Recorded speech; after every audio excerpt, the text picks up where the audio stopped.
človek pripravil Bohu jednu veľkú maštalu. A že táto maštal má v svojich priestranstvách to, čo zanechala zviera. A mnohokrát, že pripravíme aj my svoju maštal, ktorú dávame my Kristovi Bohu. Prichádzame, aby sme oslavili príchod, narodenie Ježiša Krista. Pripravíme Bohu svoje srdce, ako srdce, kde sa narodí Boh, Pán, ktorý prišiel, aby človeka vykúpil, aby spasil. On pre teba pripravil u svojho Otca príbytky, kde ani ľudské oko nevidelo, ani ľudské ucho nepočulo, ani človek si nepredstavil. Aký príbytok si mu ty zanechal a pripravil. Poprosme a odpustíme svojich hriechov. Modlíme sa. Večný Bože, túto presvetú noc nám zažiaril práve svetlo Ježiš Kristus. Prosíme ťa, daj, aby sme s vierou prijali svetlo jeho pravdy a v nebi mali naživú účasť na jeho sláve. Skrze nášho Pána Ježiša Krista, tvojho Syna, ktorý je Boh, ktorý s tebou žije a kráľuje v jednote s Duchom Svätým po všetky veky vekov.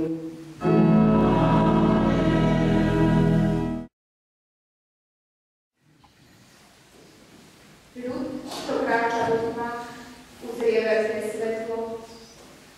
Nad tými, čo bývajú v krajine temno, zažiari svetlo. Rozmnožuješ klesanie, zväčšuješ radosť. Jasajú pred tebou, ako sa jasá pri žatve, ako klesajú tí, čo sa delia o kolísť. Pretože lámeš jeho ťažké jarmo, brvno na jeho pleciach a palicu jeho utláčateľa, ako v deň porážky Madiánčanov. Lebo chlapček sa nám narodil, daný nám je syn, na jeho pleciach spočíva vláda a volajú ho obdivuhodný radca, mocný Boh, večný Otec, knieža pokoja. Jeho moc vzrastie a pokoj nebude mať konca na Dávidovom tróne a v jeho kráľovstve. On ho upevní a posilní právom a spravodlivosťou od teraz až na veky. To všetko vykoná horlivosť Pána zástupov.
Zjavila sa Božia milosť na spásu všetkým ľuďom,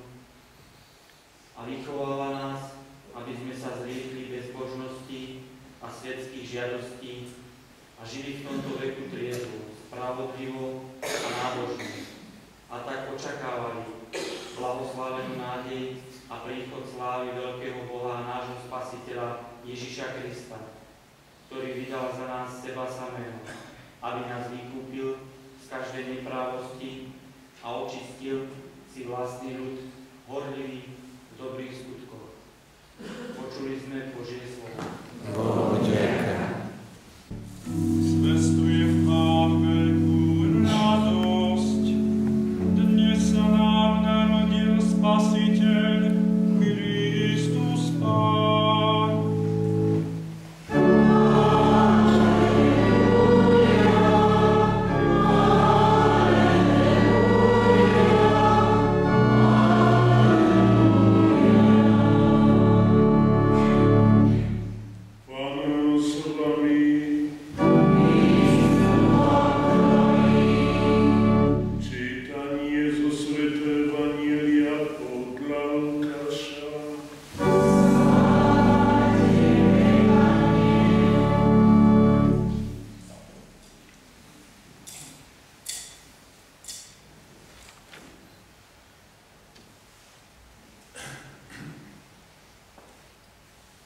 V tých dňoch vyšiel rozkaz od císara Augusta vykonať súpis ľudu po celom svete.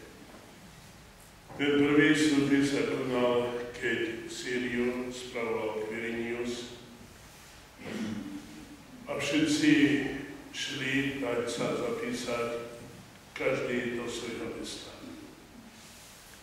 Vybral sa Jozef z galilejského mesta Nazareta do Judei, do Dávidovho mesta, ktoré sa volá Betlehem, lebo pochádzal z Dávidovho domu, rodu, aby sa dal zapísať s Máriou, svojou manželkou, ktorá bola v požehnanom stave. Kým tam boli, nadišiel jej čas pôrodu. Porodila svojho prvorodeného syna, zavinula ho do plienok a uložila do jasiel, lebo pre nich nebolo miesta v hostinci.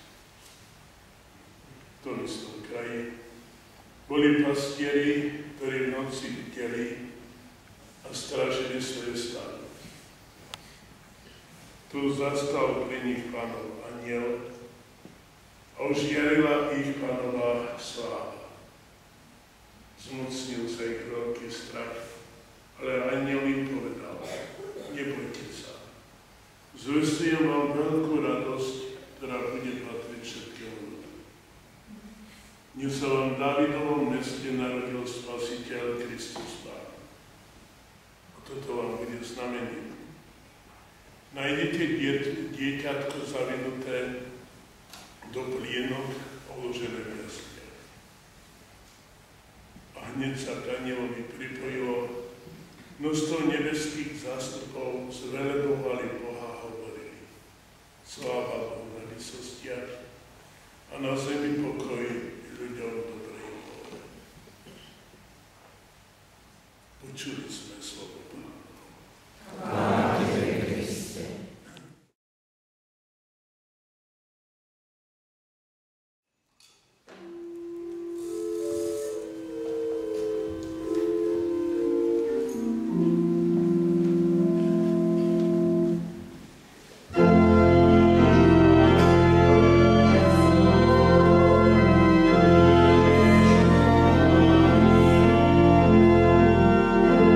Thank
naša vianočná obeta, aby sme touto tajemnou výmenou dáru dosiahli účasť na boskom živote Tvojho Syna, ktorom je naša ľudská prirodzenosť spojená s Tvojím božstvom, skrze Krista nášho Pána.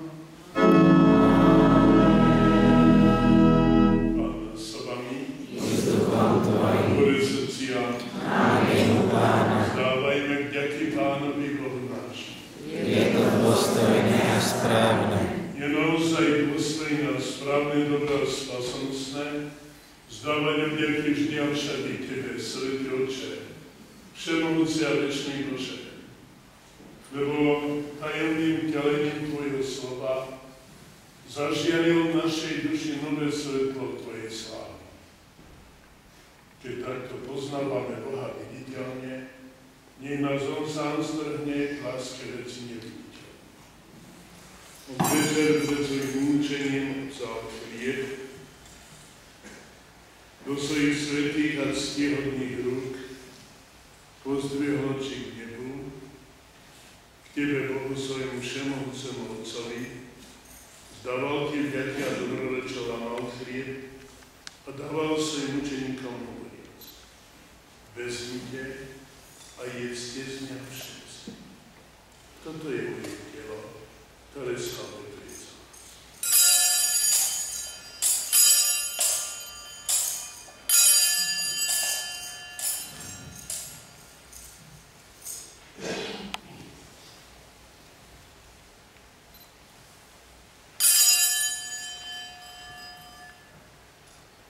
Podobne po večeri vzal do svojich svätých a ctihodných rúk tento preslávny kalich, znova Ti vzdával vďaky, dobrorečil a dal do svojim učeníkom hovoriac: vezmite a pijte z neho všetci. Toto je kalich mojej krvi, ktorá sa vylieva za vás i za všetkých na odpustenie hriechov. Je to krv novej a večnej zmluvy. Toto robte na môj pamiatku.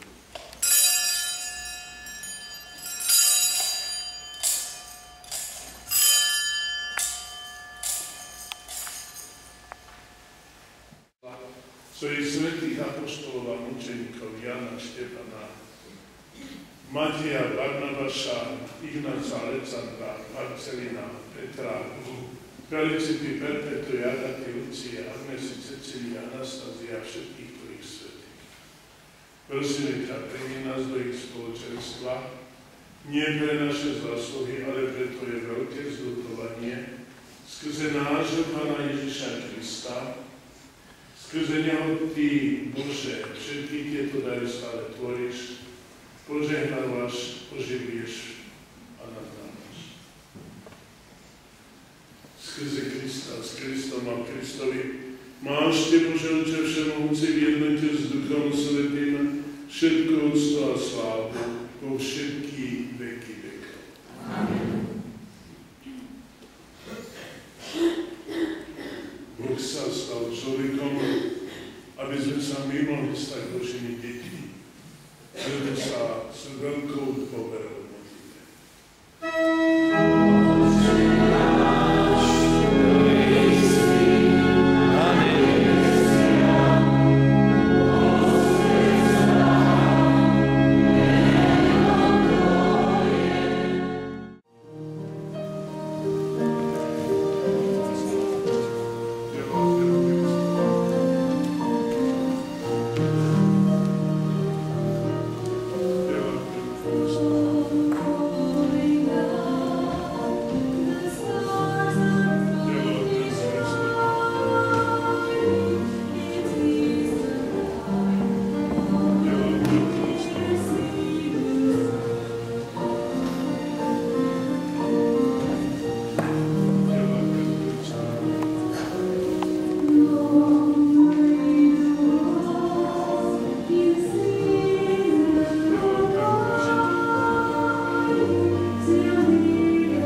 aby sme žili príkladným kresťanským životom a tak sa dostali do jeho spoločenstva v nebi skrze Krista nášho